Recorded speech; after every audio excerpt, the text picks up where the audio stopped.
네, 오늘 이기는 자란 제목으로 말씀을 드리려고 합니다.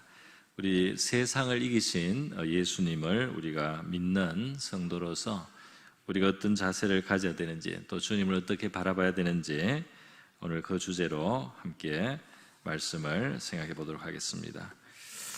우리 삶을 어렵게 하는 것은 환경의 문제도 있지만 우리 마음의 자세, 또 우리의 생각이 크게 영향을 준다고 하겠습니다. 그 중에서 우리가 극복해야 되고 또 피해야 될 것이 있다면 이기지 못한 혹은 패배한 그런 의식을 가지고 살아가는 것이죠. 패배의식이라고도 하는 것인데요, 그것은 믿는 사람에게 있어서는 반드시 극복하고 벗어버려야 될 정신 자세라고 할 수가 있겠습니다. 오늘 본문에 예수님께서 내가 세상을 이기었노라. 그러니까 이기신 예수님, 승리하신 예수님을 믿는 하나님의 백성과 자녀된 우리가 우리의 마음속에 우리가 이길 수 없다, 이 환경과 이 문제들을 우리는 극복할 수 없다, 혹은 나는 이미 패배했다라든지 실패자라든지 실패할 것이라는 그러한 의식을 가지지 않도록 해야 된다는 것입니다. 예수님께서 아마 제자들이 그러한 상심한 마음을 가질 수 있는 것을 내다보시고 오늘 이 말씀을 제자들에게 미리 해주신 것으로 그렇게 우리는 보게 됩니다. 사실 이제 제자들은 예수님이 체포되는 순간 모두 그들의 믿음이 없는 사람들처럼, 또는 예수님을 사랑하지 않거나 예수님을 따르지 않는 그런 사람들처럼 다 뿔뿔이 흩어지고 그렇게 되고 말았습니다. 그래서 이 제자들의 마음속에는 자기들이 믿음을 지키지 못했다는 그런 패배의식이 이제 들어오게 되는 것이죠. 그런데 예수님께서는 그런 것을 아심에도 불구하고 이 말씀을 미리 이제 하셨다는 것입니다. 그리고 예수님은 이 제자들의 실패를 너희가 나를 배반할 거다, 실패하다, 거기에 초점을 두지 않고 제자들이 환난을 당할 것이다, 옳은 그렇게 표현을 하고 있습니다. 그래서 너희들이 힘겨운, 너희들에게 벅찬 상황과 환경을 만나게 될 것이다. 거기에는 이제 제자들의 실패도 포함되어 있습니다. 그런데 그것을 실패에다가 초점을 맞추지 않고 예수님은 그 제자들이 당하게 될 환난의 큰 틀 안에 이것을 이제 보시면서 그들을 딱한 환난을 당하게 되는 제자들, 그럴 의도는 아니었지만은 연약해서 실패하게 되는 그 제자들을 환난을 당할 것이다, 이렇게 표현을 해주시고요. 그리고 그러나 내가 세상을 이겼다, 이렇게 말씀을 하시면서 제자들이 평안을 가지고 또 담대함을 가지고 다시 일어날 수 있도록 격려하기 위해서 이 말씀을 했습니다. 그래서 짧은 한 절에서 내가 이런 말들을 너희들에게 미리 하는 것은 너희가 내 안에서 평안을 누리게 하려 함이라 그랬어요. 바로 32절에 설명되어 있는 대로 너희가 다 각각 제 곳으로 흩어지고 나를 혼자 둘 때가 오나니 벌써 왔도다, 이렇게 말씀하지 않습니까? 제자들의 실패를 예수님이 보고 하시는 말씀이다, 이 말입니다. 여러분, 하나님의 종 그 엘리야를 우리가 구약 성경에서 만나게 되는데요, 우리 인간으로서 도달할 수 있는 최고의 경지에 이르는 사람이 아닌가 싶을 정도의 그러한 사람이었습니다. 그런 북이스라엘을 불신앙으로부터 혹은 바알 우상으로부터 건지고 나라를 건진 일을 했지만은 바로 18장 열왕기상 18장에서 엄청난 성공을 거두고 엄청나게 위대한 일을 이룬 그런 사람이었지만은 바로 이어지는 열왕기상 19장에 이 사람이 깊은 실패의식에 사로잡히는 것을 볼 수가 있습니다. 이 사람이 낙담을 하고 나만 홀로 남았다는 표현을 자꾸 입에 붙은 것처럼 합니다. 물론 이것은 이제 상황을 부정적으로 보게 되는 것입니다. 사람의 마음이 상심을 함으로 이제 환경도 이 모든 그 주변을 부정적으로 보는 마음이 이제 들어오는 것이죠.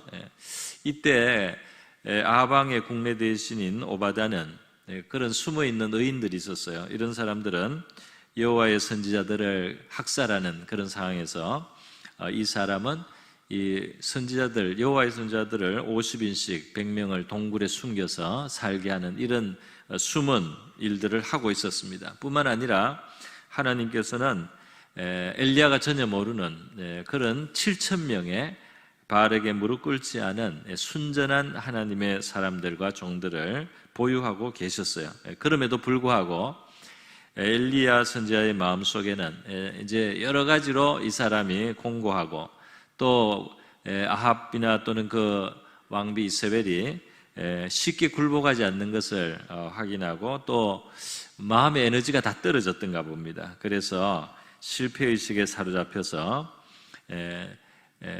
낙심하고 그 자리를 물러가고 그리고 이제 광야로 들어가는 모습을 볼 수 있어요. 로뎀나무 나무 아래 누워서 하나님 내 생명을 이제 취하해 주십시오. 나는 이제 고생을 할 만큼 했습니다 하면서 죽기를 원하는 그 정도로 실패의식에 낙심하는 그런 마음을 그가 가지고 있었다는 것입니다.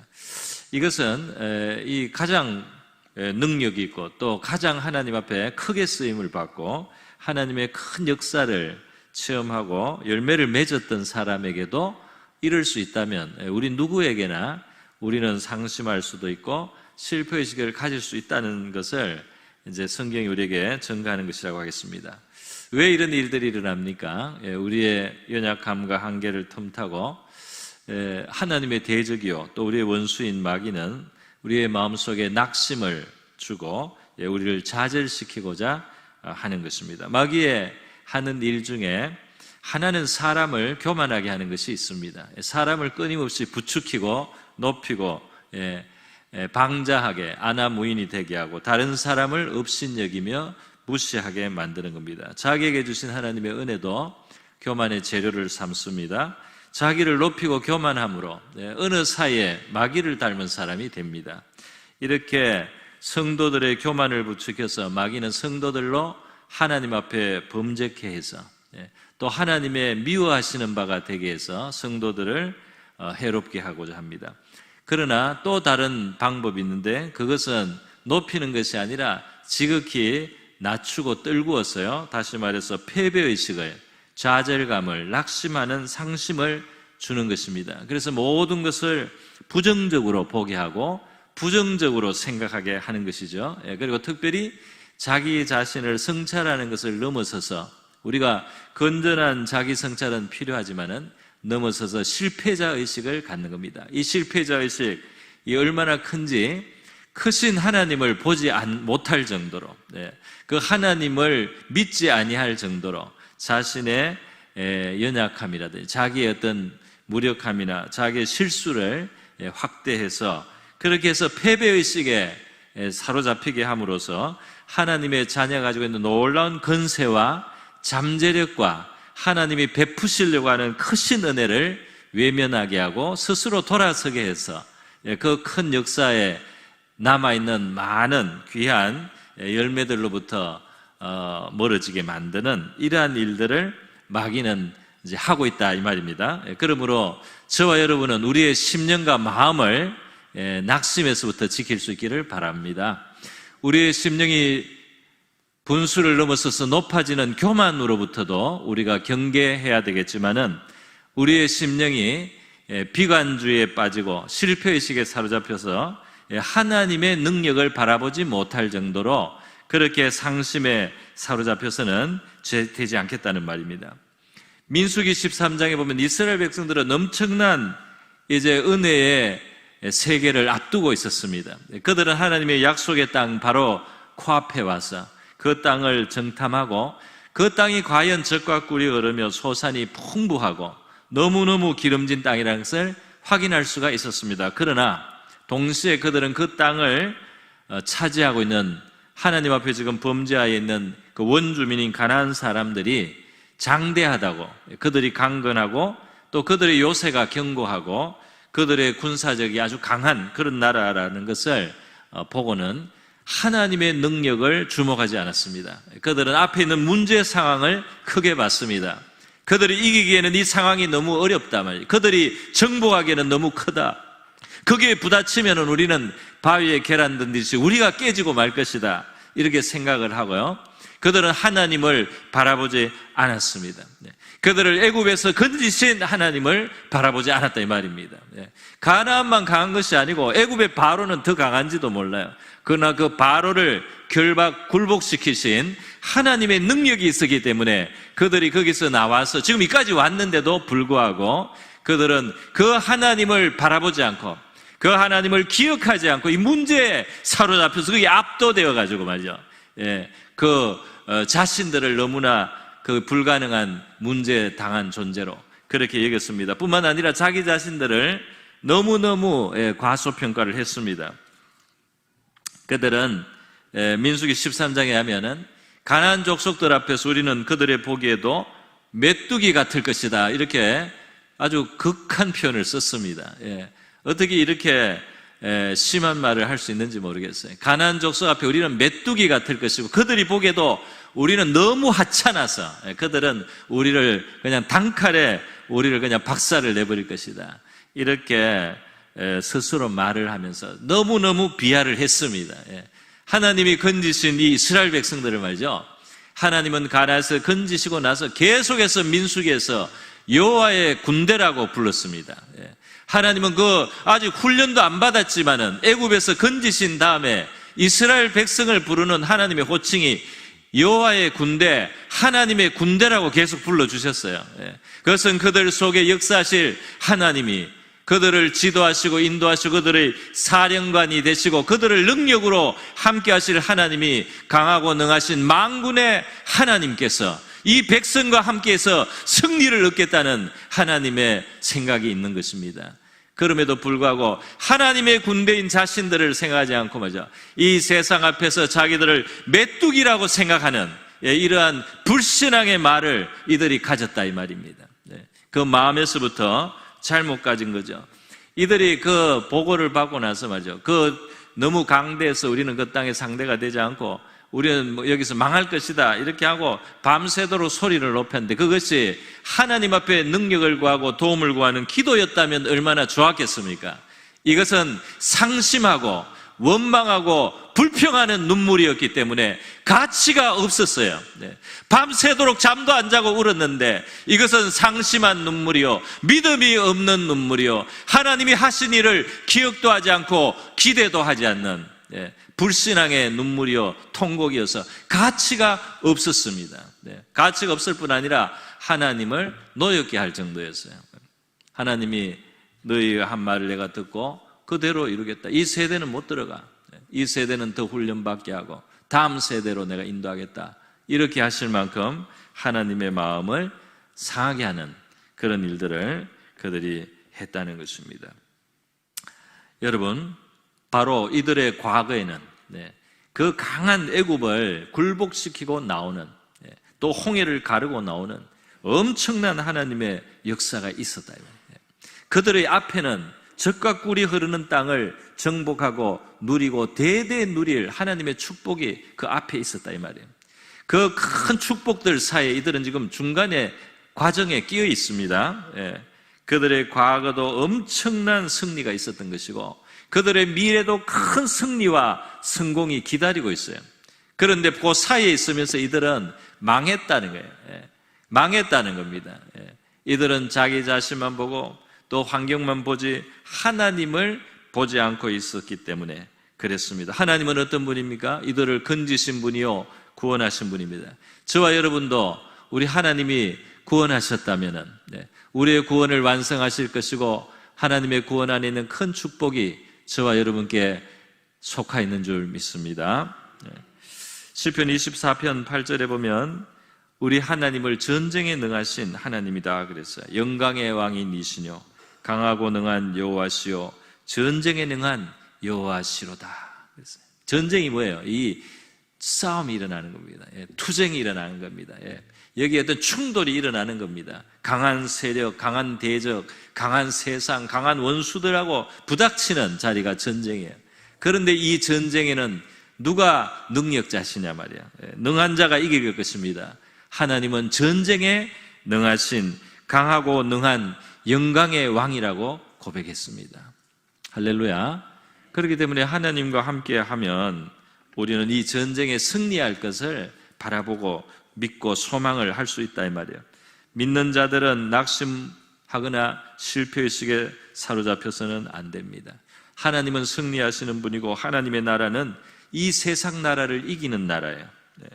우리를 복음으로 초대하신 예수님은 우리에게 안식을 주실 뿐 아니라 예수님의 나라는, 예수님이 초대하신 우리 하나님의 나라는 흑암의 권세에서 우리를 건지신 크신 능력을 가진 그런 주님의 나라입니다. 그 사랑의 아들의 나라로 우리를 이미 옮기셨다고 골로새서 1장 13절 말씀하고 있습니다. 다니엘서 2장에는 하나님의 나라가 이 세상 나라를 산산조각을 낼 만큼 강한 나라라고 그렇게 환상을 통해서 하나님이 다니엘에게 보여주셨어요. 그렇기 때문에 성도들이 가져야 될 것은 무엇입니까? 우리는 바로 믿음으로 시작해서 믿음으로 가는 사람들이 되어야 할 줄 믿습니다. 성도들은 믿음으로 출발하고 믿음으로 사는 거예요. 믿음은 지금 눈앞에 당장 보이는 것과는 좀 다르게 바라볼 수가 있어야 되고 생각할 수가 있어야 된다 이 말입니다. 그래서 아브라함은 자식이 없어요. 나이도 늙고 이제 너무 연세도 높아졌지만은 하나님께서 하늘의 별과 같은 자손들을 내가 주리라 할 때 정말 하늘을 쳐다보면서 좀 어떻게 보면 약간 바보처럼 여호와께서 그 하신 말씀을 이루실 줄을 믿으니 이를 그의 의로 여기셨다고 했습니다.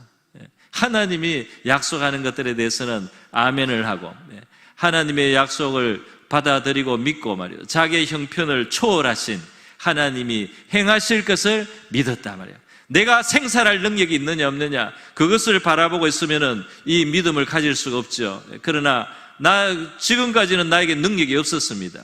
그럼에도 불구하고 하나님께서 하늘의 별과 같은 자손을 주신다고 하니까 그 사실을 바라보면서 하나님이 보라는 대로 하늘의 별을 보면서 마음의 소망과 꿈을 가지니까 하나님이 이것을 기쁘게 여기셨다 이 말입니다. 이것을 믿음으로 보시고 이것을 의로 여기시고 바로 그 순간에 하나님께서 영광을 받으신 줄 믿습니다. 하나님께 영광을 돌린 걸로 간주가 된다 이 말입니다. 연약한 자신을 바라보고 낙심하여 패배의식을 가지고 메뚜기 의식을 가지지 말아야 된다. 크신 하나님을 바라봐야 할 줄 믿습니다. 하나님의 전능하심을 인정하는 것이 하나님께 영광을 돌려드리는 겁니다. 우리의 자녀들이 말이죠, 우리 부모의 능력을 믿지 못하고 자기 수준에서 낙심을 하고 상심을 하고 찌그러져 있으면 부모의 마음으로서 어떻겠습니까? 부모가 거뜬히 도와줄 수 있고 구국은 해결해 줄 수 있음에도 불구하고 저 꼬마들끼리 문제가 생겨가지고 말이죠, 거기에 해결할 수 없다고 스스로 믿고 그것을 극복할 수 없는 절대로 해결 안 될 문제인 것처럼 우리 자녀들이 쪼그리고 있으면서 근심하고 슬퍼하고 있으면 우리의 마음이 얼마나 답답하겠습니까? 우리도 하나님을 답답하게 해서는 되지 않을 줄 믿습니다. 전쟁에 능하신 크고 강하고 능하신 영광의 왕이신 우리 하나님 앞에 우리는 믿음으로서 이 하나님을 대해야 할 줄 믿습니다. 이 하나님을 믿는 믿음으로 우리의 환경을 바라봐야 되겠죠. 그래서 이 환경보다 또 자기 자신의 약함보다 한계보다 주님을 더 바라봐야 될 필요가 있다 이 말입니다. 우리가 자신의 한계나 약함을 알고 깨닫는 것은 나쁜 일은 아닙니다. 우리가 부족한 부분이 있으면 부족한 줄 알아야 되죠. 그러나 자기의 부족함이나 한계를 또는 과거의 어떤 실패를 가지고 그것을 절대화해서 절망으로 삼아서는 안 됩니다. 그것은 있는 대로 인정을 하더라도 그 낙심이나 상심이 절망하는 마음이 하나님께 대한 믿음과 소망을 갉아먹게 해서는 안 된다 이 말입니다. 자신의 무능이나 연약함을 알아도 그러기 때문에 더 하나님을 간절하게 절실하게 바라고 기대하고 그 하나님께 능력을 구해야 할 줄 믿습니다. 그 하나님의 능력이 역사하도록요. 그래서 하나님께 영광을 돌리라는 것입니다. 누가복음 11장에서 예수님께서는 병자들이나 또는 귀신 들린 자들을 고치시기도 하고 이랬는데요, 그것을 예수님은 뭐냐, 강한 자가 와서 약탈을 하고 집을 지키고 있어도 더 강한 자가 오면 그걸 다시 뺏는다는 겁니다. 더 강한 자가 와서 다 그걸 뺏어갈 수가 있다 이 말이에요. 그런 것처럼 바로 주님은 강한 자이시고 주님 강한 자이신 주님과 함께하는 일은 우리는 마귀가 약탈한 것을 되찾아올 수 있을 만큼 능력 있으신 주님이 우리와 함께 하시는 줄 믿습니다.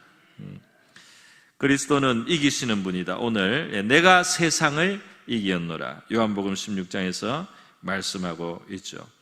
예수님께서 승천하시기 전에도 제자들에게 예수님이 얼마나 권세가 있고 능력이 있는지를 마음속에 기억하도록 그렇게 말씀을 해주셨어요.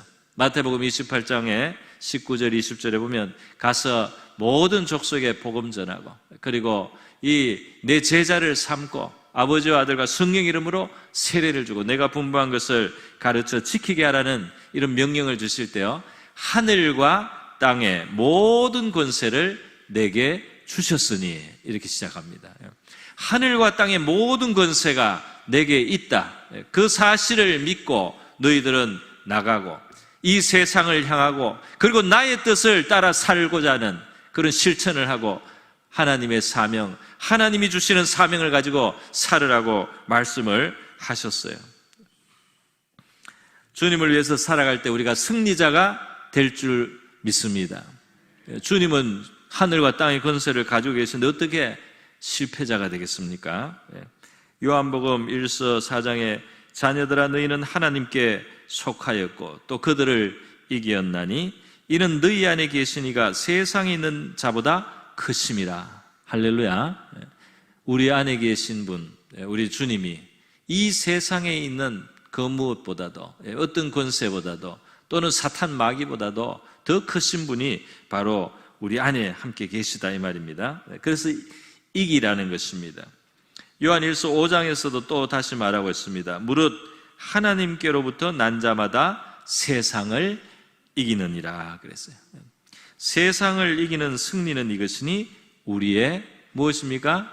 믿음이니라. 우리가 믿고 나가는 겁니다. 하나님께 믿음을 가지고 나갈 때 세상을 이길 수 있다 이 말이에요. 민수기 13장에서 백성들이 믿음을 가지지 않으니까 문제가 되는 것이지 그들이 믿음을 가지고 나가면 하나님께서 함께 하실 수 있다 이 말입니다.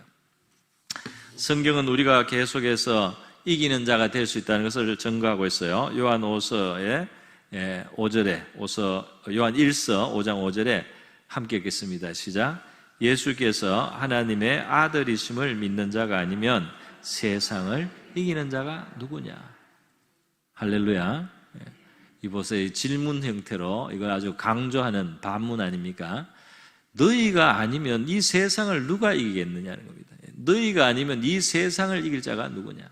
예수가 하나님의 아들이시라는 하늘과 땅의 권세를 가지신 그분을 믿는 그 하나님의 아들을 믿는 너희가 아니면 이 세상을 이길 자가 누가 있느냐? 너희만 세상을 진짜로 이길 수 있는 자들이다. 이렇게 말씀하는 거 아니겠어요? 이렇게 놀라운 말씀을 베풀고 있습니다. 어둠이 아무리 짙어도 빛이 들어오면 어둠은 흩어지듯이 이 빛에 속한 하나님의 자녀들이 이 어둠의 세상을 능히 이길 수 있는 바로 승리자라는 것을 말씀하고 있는 것입니다. 여러분 다윗의 경우를 보니까 이 사람이 어디로 가든지 이기게 하시니라 하는 말씀이 사무엘하 8장에 거듭해서 나오고 있어요. 동으로 가면 동에서 서로 가면 서로 북으로 가면 북으로 동서남북 어디로 가도 하나님이 다윗이 가는 곳에 승리를 허락하셨습니다. 하나님이 주시려고 하니까 이기게 하시더라요. 사실은 다윗이 이겼다가 아니고 하나님이 이기게 하시더라. 왜 그렇습니까? 다윗이 하나님께 붙어 있기 때문이에요. 그는 하나님께 귀를 기울이고 또 하나님의 명령대로 행하고자 합니다. 그는 하나님의 나라의 의를 구하고 있습니다. 그는 하나님께 순종하며 하나님께 물어가며 하나님의 뜻을 따라 살아갑니다. 그러니까 지시하심을 따라 그가 움직일 때 하나님이 이기게 하시더라. 그 적들이 와서 그 시글락에 탁한 노략해서 가족들을 다 잡아가고 그리고 재산을 탁 뺏어갔을 때 하나님 앞에 엎드려서 따라가면 미치고 이길 수 있겠습니까? 하나님 앞에 물었더니 가라. 다 되찾을 수 있다. 그래서 나서지 않습니까? 나중에 왕이 되고 나서도 블레셋이 쳐들어오니까 하나님께 어떻게 해야 되겠습니까? 하나님께서 나가라 내가 이기게 하리라. 나가서 이깁니다. 또 얼마 후에 블레셋이 또 쳐들어옵니다. 또 하나님께 어떻게 하면 좋겠습니까? 이번에는 앞으로 나가지 말고 뒤로 돌아가라. 뒤로 돌아가서 매복을 하게 하고 하나님이 보내주시는 신호를 따라서 움직이니까 또 전쟁에서 이겼습니다. 다윗이 하나님을 늘 가까이 하는 모습을 보여주고 있어요. 그리고 그에게 승리가 있었는 줄 믿습니다. 여러분, 그는 믿음을 훈련해 왔습니다. 다윗이 이렇게 나중에 왕이 돼서 전쟁에서 이렇게 항상 이길 수 있었던 것은 믿음으로 살면서 승리하고 또 승리하고 또 승리하면서 그의 믿음이 점점 더 강해졌어요. 그는 양을 칠 때는 양을 물어가는 사자나 곰하고 싸웠어요. 하나님을 의지해서 돌멩이를 가지고 사자를 치고 말이죠. 곰을 때리고 말이죠. 곰에게 그냥 돌을 날리고 이러면서 이제 믿음을 키운 겁니다. 그 하나님이 도와주시는 걸 겪었어요. 그랬더니 나중에는 블레셋의 장수 골리앗 앞에 이스라엘 백성들이 벌벌 떨 때 이 다윗이 나서서 또 물맷돌을 가지고 골리앗하고 싸우는데요. 그 물맷돌로 골리앗의 이마를 맞추고 쓰러뜨립니다. 그리고 나중에 왕이 되었을 때도 동서남북으로 가서 전쟁을 해서 승리하는데요. 하나님이 나와 함께 하심으로, 하나님이 나와 함께, 너는 칼과 창을 들고 나오지만 나는 너 대적하는 여호와 하나님의 이름으로 나간다. 그렇게 하나님을 의지해서 믿음을 사용하면서 계속 그는 믿음이 강화됐습니다. 저와 여러분도 가까운 데서부터 우리 믿음이 실천해야 될 것이 있는지 한번 생각해 보시기 바랍니다. 어떤 부분에서 내가 믿음을 사용해야 될 부분이 있는가 말이죠. 믿음으로 행할 부분이 있는가. 작은 데서부터 믿음을 실천해보고 믿음으로 행해보시고 그것이 어떤 결과를 가져오는지 하나님 앞에서 결과를 가지고 더 담대함을 얻게 되시기를 바랍니다. 하나님은 변함이 없으시거든요. 요한계시록 1장 5절에 우리 예수님을 뭐라고 표현했냐면 온 땅의 임금들의 머리라 그랬어요. 온 세상의 임금들이 높고 권세가 있지만 그 위에 계셔서 그들을 흔들고 있는, 그들을 움직일 수 있는 바로 그 머리가 되신 것이 바로 주님이시다 이 말입니다. 어떤 사람들은 이스라엘 나라가 결국 망하고 유다 왕국이 망하고 이렇게 했을 때 하나님은 능력이 없나 보다 이렇게 잘못 생각하는 사람들이 있어서 아니에요. 하나님이 이스라엘 백성들의 죄를 깨끗하게 정화시키기 위해서 이방 나라를 키우신 겁니다. 그 이방 나라를 키워서 이스라엘을 징계하시고 그들이 깨끗하게 되게 만드시려고 하나님이 이방 왕들에게 능력을 주신 거예요. 그게 바벨론의 느부갓네살 왕이 있습니다. 바사의 고레스 왕이 있습니다. 바사의 다리오 왕이 있습니다. 역사에도 이름이 남는 최고의 대왕들이에요. 그런데 성경에 다 나옵니다. 이 사람들의 입에서 하나님을 인정하고 찬양하고 고백하지 않은 왕들이 없어요. 이들이 결국 하나님을 다 경험합니다. 하나님이 자기들에게 권세 주신 것도 깨닫고 말이죠. 하나님을 만노리 여기는 자들은 자기들이 벌을 내리겠다는 조서들을 내렸습니다. 이 사람들이. 하나님께서 우리 다니엘서에 보면은 그런 것들이 많이 나온단 말이에요. 그러니까 이 세상 나라의 머리 위에 바로 머리가 되시는 분이 우리 주님이시라는 사실을 우리가 기억해야 되겠습니다. 요한복음 16장에서 이 앞부분에 한 27절쯤 올라가면요, 예수님께서 너희가 나를 사랑하고 또 내가 하나님께로부터 온 줄 믿었으므로 아버지께서 친히 너희를 사랑하심이라 그랬어요. 여러분, 우리가 하나님께서 보내주신 우리의 구원자이신 예수님을 믿고 말이죠, 이 예수님을 사랑할 때 하나님께 큰 사랑을 잊게 될 줄 믿습니다. 예수를 믿는다는 거 하나님이 정말 기뻐하시는 거예요. 그리고 예수를 사랑하면 우리 하나님께서 우리를 정말 사랑해 주실 줄 믿습니다.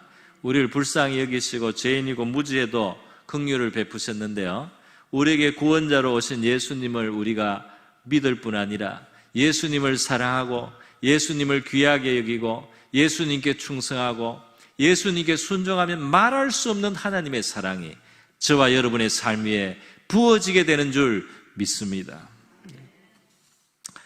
여러분, 우리 요한계시록 2장과 3장에는 이 세상에 있는 모든 교회들과 성도들을 대표해서 7 소아시아 7교회를 향하신 말씀이 있어요. 이 소아시아 7교회는 모든 교회의 대표입니다. 우리도 다 거기에 포함된다고 할 수 있습니다. 거기에 하나님은 위로도 하시고 칭찬도 하시고 격려도 하시고 책망도 하시고 다 하셨어요. 교회마다 대부분 그런 말씀을 듣습니다. 그런데 꼭 마지막에는 이기는 자가 되라고 하셨습니다. 할렐루야. 이기는 자에게는 내가 이런 축복을 하겠다. 이기는 자에게는 내가 이런 선물을 주리라. 이기는 자에게는 내가 이런 영광을 주겠다. 이기는 자에게는 내가 이런 권세를 더해 주리라. 이기는 자들에게는 이러한 상을 더해 주겠다. 계속해서 이기라고 결론을 냅니다. 할렐루야. 저와 여러분은 이기는 것으로 결론을 내야 합니다. 이기기로 작정하시기를 축원합니다. 오늘 이 말씀에 보면 말이죠, 예수님은 다 알고 있어요. 우리의 마음에 있는 것도 알고 우리의 앞에 있는 것도 알고 우리의 미래에 있는 것을 다 알고 있습니다. 30절에 보면 사람의 물음을 기다리지 않는다 그랬어요. 우리가 뭘 마음에 걸려하는지, 우리의 마음의 고민이 뭔지 그것까지 다 아십니다. 제자들이 예수님을 버리고 곧 흩어지고 그들이 환난을 감당하지 못하고 잠시 실패자가 될 것도 다 알고 있어요. 그럼에도 불구하고 예수님은 우리에게 평안을 주시기를 원하고 우리가 담대하기를 원하고 예수님이 승리자라는 것을 우리가 굳게 알기를 원합니다. 그 승리자이신 예수님의 제자로서 우리도 승리하게 될 것을 바라보기를 원하신다 이 말입니다. 오늘 33절 마지막에 너희가 환난을 당하나 담대하라 내가 세상을 이겼노라 이렇게 끝을 냈어요. 그죠? 거기에 세상을 내가 이겼다 이 말은 이 헬라를 원문을 보니까 이것은 강조가 되어 있습니다. 뭐가 강조가 되어 있냐면 내가가 강조가 되어 있어요. 내가가. 그 에고라는 이 말은 원래 안 써도 내가 세상을 이겼다는 말이 그 동사만으로 원래 다 됩니다. 그런데 일부러 내라는 말을 이 본문에 예수님이 하신 것으로 강조가 되어 있다 이 말이에요. 그러니까 무슨 말이냐면 너희는 강하고 담대하라 너희가 강하다 이렇게 말한 것이 아니고 너희는 강하고 담대하라 내가 세상을 이기는 자다 그랬습니다. 할렐루야. 그러니까 우리가 우리를 믿고 담대하라는 게 아닙니다. 우리가 우리 자신의 어떤 힘을 믿고 우리의 어떤 능력을 믿고 수완을 믿고 재주를 믿고 우리의 무슨 의지의 강철을 같은 것을 믿고 그렇게 강하고 담대하고 그리고 하라는 게 아니에요. 이것은 예수님이 어떻게 세상을 이기시는 분인지를 너희가 아는 데서 가지는 담대함과 강함을 가지라는 겁니다. 그래서 말이죠, 우리는 예수님께 우리의 믿음의 눈을 향하고 시선을 고정하고 예수님으로 말미암는 담대함을 가지는 저와 여러분 될 수 있기를 바랍니다. 이것이 주님께 영광을 돌리는 것이 될 줄 믿습니다. 성도들은 어떤 자리에 있어서 혹시 일시적으로 우리가 상심을 하거나 마음의 힘을 잃더라도 승리자이신 주님 때문에 우리가 승리하게 될 것이다. 이런 믿음을 가지고 힘을 얻으시기를 주님의 이름으로 축원합니다. 이것이 믿음의 도리요 주님께 영광을 돌리는 것이요 다시 우리가 힘을 얻고 일어날 수 있는 그 출발점이 될 줄로 믿습니다.